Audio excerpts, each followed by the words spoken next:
Have a good day and have a good life mga kabayan, mga katusok. Ito po inyong abang lingkod, si Angel from Saudi Arabia. Ngayon po ay araw ng Biyernes, araw ng ating busy day. Kaya po magkape muna tayo. Habang nagkakape po tayo ay magprepare na po tayo ng stand wrap.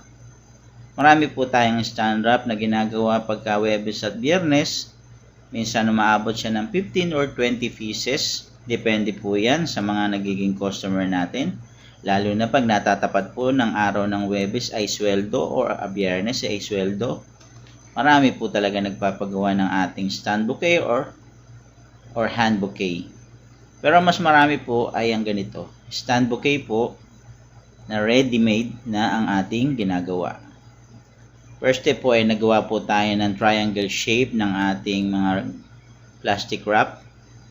At nagbalot na po tayo ng floral foam na pinaka-base natin para maidikit po natin lahat ng ating ginawang triangle wrap.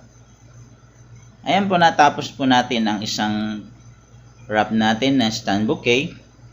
Ganyan lang po yung sistema niya. Simple lang po yan. Then, lalagyan po natin siya ng ribbon sa bandang baba para dagdag design po yun. Para magmukha naman siyang stand bouquet or bouquet. Yan. Then, pagkatapos natin yan, ibubuka na po natin yan at mag-a-arrange na po tayo ng ating ready-made stand bouquet. Ang una po natin gagawin ngayon ay magtutusok na po tayo ng ating mga baby roses, astomaria, at ang ating eucalypt. Siyempre po, ang ginawa po natin ngayon ay mix. Lagay po tayo ng light pink, sukari or beige na kulay ng baby roses at astomaria. Mimix lang po natin yan. Mekos-mekos lang po. Tutusok lang natin siya ng medyo balanse para medyo semicircle or pabilog siya sa ating ginawang stand base.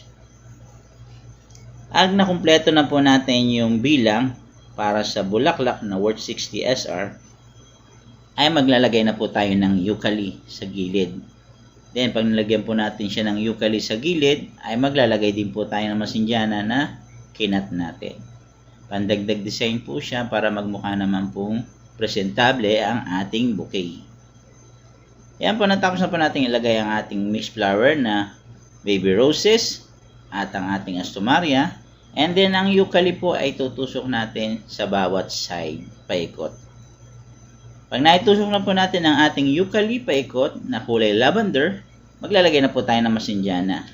6 pieces na cut ang ating ginawa sa masindyana. Para po balanse yung ating design at yung ating bouquet. Yan po, natapos na po natin ang stand bouquet worth 60 SR. I hope na gusto niyo po ang aking simple tutorial, simple makeup stand bouquet. Paki-subscribe na po ako, paki-follow and like and share na po. At paki-comment naman po kung saan nakarating ang aking video para more video, more tutorial. Maraming salamat po, pagpalain po tayo. Ito po lahat ang aking mga nagawa ngayon. Prepare ko po siya, iba't ibang kulay po ng stand bouquet. May 60 SR, 70 SR, 80 SR. It's depend po sa bilang ng ating mga bulaklak. Salamat po.